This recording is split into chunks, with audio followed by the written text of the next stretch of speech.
கொடுக்கறச்சே மணக்கால் நம்பிகள் சொல்றார், யோக சாஸ்திரம் உங்க தாத்தா கிட்ட இருந்தது, ஆனா நாங்க அதை பெற்றுக்களை விட்டுட்டோம். உன்னுடைய பாட்டனார் அதை குருகைக்காவலப்பனிடத்திலே வைத்திருக்கிறார். வேணும்னு ஆசை இருந்தால் பெற்றுக்கொள்ளும். நமக்கு அதுக்கு சக்தி இல்லையே, நாம விட்டுட்டோம் என்ன சொல்லிவிட்டார். ஆள வந்தாருக்கு ஒரு குறுகுறுப்பு, குருகைக்காவலப்பனை சந்திக்க வேணும். சரின்னு போயிட்டார். தான் இருக்கிற காட்டு மன்னார் கோயில் தான் அவருடைய அவதார ஸ்தலம். புறப்பட்டு நேரே குருகைக்காவலப்பன் சன்னதிக்கு போனா ஒரு ஷோவர் இருந்தது. ஷோரு பக்கத்துல மறைஞ்சு நின்றுட்டார். ஏன்னா ஏற்கனவே குருகைக்காவலப்பன் பகவானை யோக மார்க்கத்தால் அனுபவிச்சிருந்தார். பக்கத்துல நடக்கிற எதுவுமே கண்ணில் படாது, காதில் கேட்காது. அவனை பார்த்துட்டவனுக்கு மற்ற ஒன்றும் கண்ணில் தெரியறதில்லைன்னு சாஸ்திரம் சொல்லுகிறது. அப்படி நேர தியான யோகத்திலே அனுபவித்து கொண்டிருந்தார். ஷடக்குன்னு தியானம் கலைஞ்சு எழுந்திருந்தார்.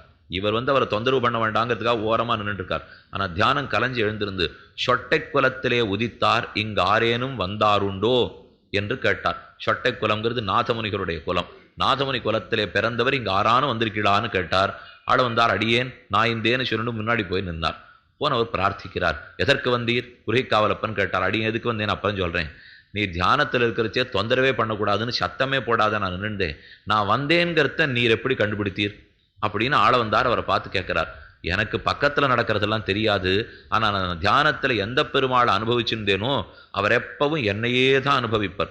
பக்கத்துல இருக்கிற ஸ்ரீதேவி பூதேவி நாச்சியார் தங்கள் கைகளால் பிடிச்சு இழுத்தாலும் குருகைக்காவலப்பனைத்தான் அனுபவிப்பேன் அப்படின்னு எங்கிட்ட இருப்பார். ஆனா என்ன ஆச்சரியமோ தெரியல, இன்னைக்கு நான் அவர் அனுபவிச்சுட்டு இருக்கிறச்சே என் முதுக அழுத்தின்னு எட்டி எட்டி எங்கேயோ பார்த்தார் அந்த பெருமாள்.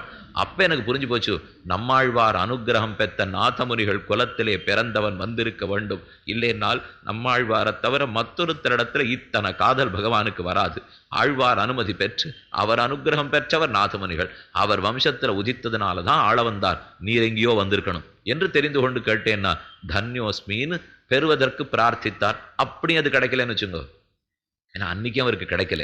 இன்னைக்கு உபதேசிக்கிற நாள் இல்லே, உமக்கு ஒரு நாள் எழுதி தரேன், அந்த நாள்ல வாரும் உமக்கு யோக சாஸ்திரத்தை உபதேசிக்கிறேன்னு சொல்லிட்டார் குருகைக்காவலப்பன். நாளை எழுதி கொடுத்துட்டார். ஓலைச்சுவடியை ஜாகிரதைப்படுத்தி வச்சுட்டார். ஆள வந்தார்.